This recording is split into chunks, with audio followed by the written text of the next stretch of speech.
Nagsalita na si dating Pangulong Rodrigo Duterte kaugnay ng issue ng kanyang tirahan sa Doña Luisa Subdivision sa Davao City. Ito'y matapos kumalat ang mga balita sa social media na for sale daw ang nasabing property.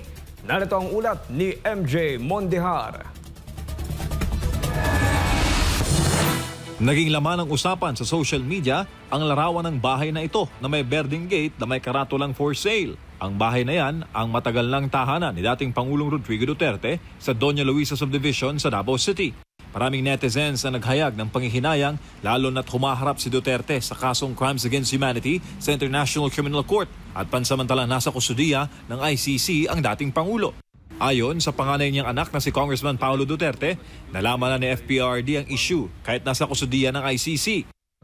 Og ibaligya ba tong balay sa among lula, sa dili daw ito ibaligya, di sa musugot. Ayon pa kay Congressman Duterte, mahalaga sa kanilang pamilya ang nasabing bahay dahil ito raw ang kauna-unahang property ng kanilang ama. So ng imong balay diya sa Doña Luisa ibaligya ba, nitubag naman siya nga baligya ba daw nga mo daw na yung pinakaunan niyang balay, unya si Hanilet na mo daw kaugaling mong balay, dako daw. So mo to yung tubag. So di daw niya ipabaligya. Dagdag pa ni Congressman Duterte na tila simboliko na rin ang bahay sa mga taga-Davao at taga-suporta ni Duterte. Kanang balaya, dili na siya actually na masulting kang sa among amahan. Ang tagiya na, ang tiga-Davao na, kaya nahimo na nilang atuhanan ng lugar. Lumalabas na tila naging pilgrimage site na ang bahay para sa mga Duterte dahil supporters o DDS na patuloy na bumibisita rito bilang pagsuporta sa dating Pangulo. Ayon naman kay Congressman Duterte, kapag makabalik na sa Pilipinas si FPRD mula sa ICC custody, sa bahay na ng kanilang ina na si Elizabeth Zimmerman siya maninirahan.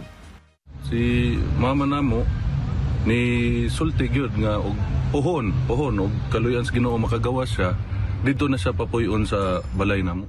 Para sa Diyos sa Pilipinas kung mahal, MJ Mondihar, SMNI News.